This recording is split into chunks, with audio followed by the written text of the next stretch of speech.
ಸ್ನೇಹಿತರೆ ನಮಸ್ಕಾರ. ನಮ್ಮ ನಾಡು ನುಡಿ ಯೂಟ್ಯೂಬ್ ಚಾನೆಲ್ಗೆ ಸ್ವಾಗತ. ಸ್ನೇಹಿತರೆ, ಶ್ರೀ ಸದ್ಗುರು ಚರಿತ ಲೀಲಾಮೃತದ ಅಧ್ಯಾಯ 29 ಭಸ್ಮದ ಪ್ರಭಾವ, ಶಕ್ತಿ, ಮಹಿಮೆ ವಿವರಿಸಿದ ಸದ್ಗುರು. ಭಸ್ಮದ ಮಹಿಮೆಯ ಅರಿಯ ಬಯಸಿರಲು ತ್ರಿವಿಕ್ರಮಗೆ ಹೇಳಿದರು ಯತಿಕತೆಯೊಂದನು. ರಾಕ್ಷಸನ ಮುಕ್ತಿಯ ಪ್ರಸಂಗವೊಂದನು. ಯೋಗಿ ವಾಮದೇವನ ದಿವ್ಯ ಚರಿತ್ರೆಯೇನು. ಕೃತಯುಗದ ಕಾಲವದು ಎನ್ನುತ್ತಾ ನರಸಿಂಹರು ಬ್ರಹ್ಮಜ್ಞಾನಿ ವಾಮದೇವ ಸಂಚಾರದಲ್ಲಿದ್ದೆಂದರು. ಭಸ್ಮರುದ್ರಾಕ್ಷಿ ನಾರುಟ್ಟ ಸದ್ಗುರು ಒಂದೊಮ್ಮೆ ಬಂದರು ನಿರ್ಜನ ಕಾಡಿಗೆ. ಕ್ರೌಂಚಾರಣ್ಯ ಎಂಬ ನೆಲೆಬೀಡಾಗಿದ್ದು ಬ್ರಹ್ಮರಾಕ್ಷಸ ಒಂದು ಭಕ್ಷಿಸೆ ಎರಗಿತು. ನಿಂತಿರಲು ಶಾಂತಿಯಲಿ ಅಂಜದೆ ಅಳುಕದೆ ಹಸಿವ ನೀಗಿಸಲು ಎತ್ತೊಯ್ಯೆ ಹಿಡಿಯಿತು. ವಾಮರ ಮೈತಾಗೆ ಜ್ಞಾನೋದಯವಾಗಿ ಪೂರ್ವ ಸ್ಮರಣೆಯಾಗಿ ಪಾದಕ್ಕೆ ಎರಗಿತು. ಕಾರಣ ಪರಿಚಯ ವಾಮದೇವರು ಕೇಳೆ ಭೂತದಲ್ಲಿ ತಾನು ಯವನರಾಜನೆಂದಿತು. ದುರ್ಜಯ ರಾಜನಾಗಿ ಪುಣ್ಯ ಕಾರ್ಯ ಅಲ್ಪವಾಗಿ ಪ್ರಜೆಗಳ ಪೀಡಕ ಸ್ತ್ರೀಲೋಭಿ ಎಂದಿತು. ಮಾಂಸಭಕ್ಷಕ ಪಾನದಾಸನೆನ್ನುತ್ತಾ ಆಸೆ ಅಹಂಕಾರದಿ ಧರ್ಮ ಮರೆತಿದ್ದ ಎಂದಿತು. ರೋಗಪೀಡಿತನಾಗಿ ದುರ್ಬಲನಾಗಿ ರಾಜ್ಯ ಪರರದಾಗಲು ಕಾಡು ಪಾಲಾದೆನೆಂದಿತು. ದೇಹದುಸಿರು ನಿಲ್ಲೆ ಯಮದೂತರೆಳೆದು ನರಕವ ಅನುಭವಿಸಿ ಪ್ರೇತನಾದೆ ಎಂದಿತು. ಹಿಂಸಿಸುವ ಪ್ರಾಣಿಯಾಗಿ ಹೊರಳಾಡೋ ಹೆಬ್ಬಾವಾಗಿ ಪ್ರಾಣಿ ಪಕ್ಷಿ ಕೀಟವಾಗಿ ಹುಟ್ಟಿದನೆಂದಿತು. 25ನೇ ಜನ್ಮಕ್ಕೆ ಬ್ರಹ್ಮರಾಕ್ಷಸನಾಗಿ ನಿಮ್ಮ ಮೈ ಸೋಕಲು ಅರಿವು ಮೂಡಿತೆಂದಿತು. ಆ ಜ್ಞಾನೋದಯಕ್ಕೆ ಕಾರಣವ ಕೇಳುತ್ತಾ ಮಾಡಿದ ದುಷ್ಕೃತ್ಯಗಳ ಅರಿವಾಗಿದೆ ಎಂದಿತು. ಎಲ್ಲ ಸಂಕಟದಿಂದ ಪಾರು ಮಾಡಿ ಎನ್ನುತ್ತಾ ಮುಕ್ತಿ ಕಾಣಿಸಿ ಎಂದು ವಾಮದೇವರಿಗೆ ಎರವಿತು. ಆಗ ವಾಮದೇವರಿಂದ ಬ್ರಹ್ಮರಾಕ್ಷಸನಿಗೆ ವಿಭೂತಿಯ ಮಹತ್ವವನ್ನು ವಿವರಿಸಲಾಯಿತು.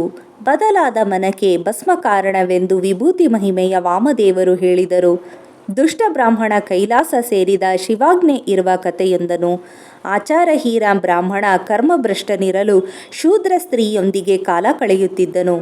ಜನರ ಬಹಿಷ್ಕಾರಕ್ಕೆ ಊರಿಂದ ದೂರಾಗಿ ಕಳುವು ಕಸುಬಾಗಿ ಕೊಲೆಯಾಗಿ ಹೋದನು.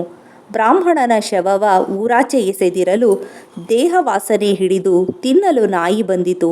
ಭಸ್ಮದ ಮೇಲೆ ಮಲಗಿದ್ದ ನಾಯಿ ಶವದ ಮೇಲ್ಕೂತು ತಿನ್ನಲು ಎಳೆದಾಡಿತು. ನಾಯಿ ಗಂಟಿದ ಭಸ್ಮ ಮೃತದೇಹಕ್ಕೂ ಅಂಟಿರಲು ಭಸ್ಮಲೇಪಿತವಿರೇ ಶಿವದೂತರು ಬಂದಿದ್ದರು. ಜೀವ ಎಳೆದೊಯ್ಯೆ ಯಮದೂತರು ಎದುರಾಗೆ ಯಮದೂತರ ಓಡಿಸಿ ಶಿವಪುರಕ್ಕೆ ಕರೆದೊಯ್ದರು.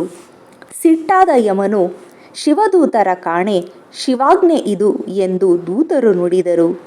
ಭಸ್ಮ ರುದ್ರಾಕ್ಷಿ ಧರಿಸಿರೆ ಎಂತಹ ಪಾಪಿಯೇ ಸರಿ, ಶಿವಪುರಕ್ಕೆ ತಕ್ಕವನೆಂಬ ಆಜ್ಞೆ ಇದೆ ಎಂದರು.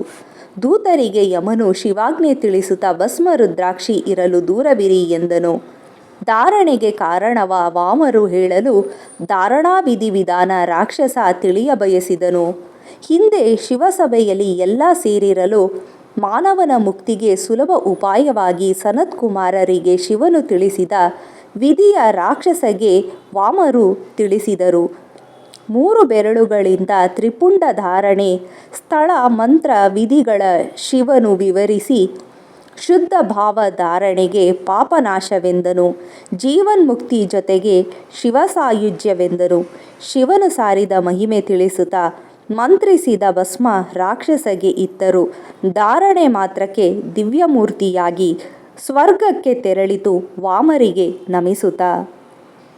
ಶ್ರೀ ಸದ್ಗುರು ಚರಿತ ಲೀಲಾಮೃತದ 29ನೇ ಅಧ್ಯಾಯ ಸಂಪೂರ್ಣ. ಅಧ್ಯಾಯ 30 ಗಂಡನ ಕಳೆದುಕೊಂಡ ಸತಿ ಸಾವಿತ್ರಿಗೆ ಸಿದ್ಧಪುರುಷನಿಂದ ಉಪದೇಶ. ಮಾಹುರಿ ಗ್ರಾಮದಲ್ಲಿ ಗೋಪಿನಾಥ ದಂಪತಿಗೆ ಹುಟ್ಟಿದ ಮಕ್ಕಳೆಲ್ಲ ಸಾಯುತ್ತಲಿದ್ದವು. ದತ್ತರ ಆರಾಧಿಸಿ ಪಡೆದ ಮಗುವಿಗೆ ದತ್ತನೆಂದು ನಾಮಕರಣ ವೈಭವದಿ ಮಾಡಿದರು.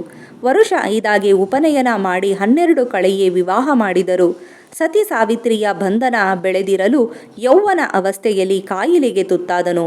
ಔಷಧ ಉಪಚಾರ ಪಥ್ಯ ಆಚಾರ ಯಂತ್ರ ಆರಾಧನೆಯು ಫಲ ನೀಡಿದಾಯಿತು. ಸಾವಿತ್ರಿಯ ಸೇವೆಗೆ 3 ವರ್ಷ ಕಳೆದರೂ ರೋಗ ಕಡಿಮೆಯಾಗದೆ ದುರ್ಗಂಧ ಬೀರಿತು. ಸಾವಿತ್ರಿಯ ಸೇವೆ ಅನುಕ್ಷಣವಿರಲು ಈಶನೇ ದಿಕ್ಕೆಂದು ವೈದ್ಯರು ತಿಳಿಸಿದರು. ತವರು ಸೇರೆಂದು ಎಲ್ಲರೂ ನುಡಿದಿರಲು ಒಪ್ಪದ ಸಾಧ್ವಿ ಸಾವಿತ್ರಿ ಚಿಂತೆಯಲ್ಲಿ ಮುಳುಗಿದಳು. ದತ್ತರ ಪ್ರಸಾದವೆಂಬ ವಿಚಾರ ಹೊಳೆದಿರಲು ಅವರೇ ಗತಿ ಎಂದು ಸಾವಿತ್ರಿ ನಿರ್ಧರಿಸಿದಳು. ದತ್ತರ ಅವತಾರಿ ನರಸಿಂಹಯತಿ ಎಂದು ಗಾಣಗಾಪುರಕ್ಕೆ ಹೋಗೋ ನಿರ್ಧಾರ ಮಾಡಿದಳು. ಸಾವಿತ್ರಿಯ ನಿಶ್ಚಯಕ್ಕೆ ಒಪ್ಪಿದ ಹಿರಿಯರು ಪುರಕ್ಕೆ ಕಳುಹಿಸುವ ಏರ್ಪಾಡು ಮಾಡಿದರು. ಪುರವ ತಲುಪಿರಲು ಗುರುವ ಹುಡುಕಿರಲು ದೇಹದಿಂದ ಹಾರಿತು ದತ್ತನ ಪ್ರಾಣಪಕ್ಷಿ.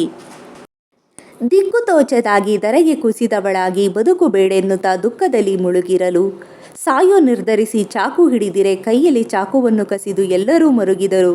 ಸಾಧ್ವಿಯ ಶೋಕಕ್ಕೆ ನೆರೆದವರ ಕಣ್ತುಂಬಿ ಬರೆ ಗುಂಪಿಂದ ಓರ್ವ ಸಿದ್ಧ ಪುರುಷ ಬಂದರು. ವಿಭೂತಿ ರುದ್ರಾಕ್ಷಿ ಕೈಯಲ್ಲಿ ತ್ರಿಶೂಲದಿ ಅಬಲೆ ಸಾವಿತ್ರಿಗೆ ಸಾಂತ್ವನ ಹೇಳತೊಡಗಿದರು. ಹಣೆಯ ಬರಹವ ತಪ್ಪಿಸುವರಾರಿಲ್ಲ ಎಂದು ಪೂರ್ವ ಜನ್ಮದ ಕರ್ಮ ಅನುಭವಿಸುತ್ತಲೇ ಇರಬೇಕೆಂದರು. ಹುಟ್ಟಿದ ಜೀವಿಗೆ ಸಾವು ನಿಶ್ಚಿತವೆಂದು ಅಸ್ಥಿರ ದೇಹಕ್ಕೆ ಶೋಕ ತರವಲ್ಲವೆಂದರು. ಒಂದೊಂದು ಜನ್ಮಕ್ಕೂ ಸಂಬಂಧ ಬೇರೆ ಬೇರೆ ಎಂದು ಪಂಚಭೂತಗಳಿಂದ ದೇಹ ನಿರ್ಮಿತವೆಂದರು. ಪಂಚ ಇಂದ್ರಿಯಗಳಿಂದ ಗುಣದೋಷಗಳೆಂದು ಕರ್ಮಕ್ಕೆ ಅನುಸಾರ ಸುಖ ದುಃಖಗಳೆಂದರು. ಹುಟ್ಟಿದ ಸಂತೋಷ ಸಾವಿಗೆ ದುಃಖ ಬೇಡೆಂದು ನಾನು ನನ್ನದು ಎಲ್ಲ ಮೂರ್ಖತನವೆಂದರು. ಇಡೀ ಪ್ರಪಂಚವೇ ಮಾಯೆಯ ಆಟವೆಂದು ಆ ಅಗಲಿಕೆಗೆ ಶೋಕ ತರವೆಲ್ಲವೆಂದರು. ಪ್ರಾಣವಿಲ್ಲದ ಶವಕ್ಕೆ ಜೀವ ತರಿಸಲಹುದೇ ಎಂದು ಹುಟ್ಟು ಸಾವಿಗಿಂತ ಮುಕ್ತಿ ಮುಖ್ಯವೆಂದರು. ಮುಕ್ತಿ ಮಾರ್ಗಕ್ಕೆ ಮಾರ್ಗ ಹುಡುಕೆನ್ನಲು ದಾರಿ ಕಾಣದ ಸಾಧ್ವಿ ಸಿದ್ಧರ ಚರಣಕ್ಕೆ ಎರಗಿದಳು. ಶ್ರೀ ಸದ್ಗುರು ಚರಿತ ಲೀಲಾಮೃತದ 30ನೇ ಅಧ್ಯಾಯವು ಸಂಪೂರ್ಣ. ಸ್ನೇಹಿತರೆ, ಶ್ರೀ ಸದ್ಗುರು ಚರಿತ ಲೀಲಾಮೃತ ಪುಸ್ತಕ ಬೇಕಾಗಿದ್ದಲ್ಲಿ ಡಿಸ್ಕ್ರಿಪ್ಷನ್ನಲ್ಲಿ ನೀಡಲಾಗಿರುವ ದೂರವಾಣಿ ಸಂಖ್ಯೆ ಸಂಪರ್ಕಿಸಿ. ನಿಮಗೆ ಈ ವಿಡಿಯೋ ಇಷ್ಟ ಆಗಿದ್ದಲ್ಲಿ ಲೈಕ್ ಮಾಡಿ, ಶೇರ್ ಮಾಡಿ ಮತ್ತು ಕಮೆಂಟ್ ಮಾಡಿ. ನಮಸ್ಕಾರ.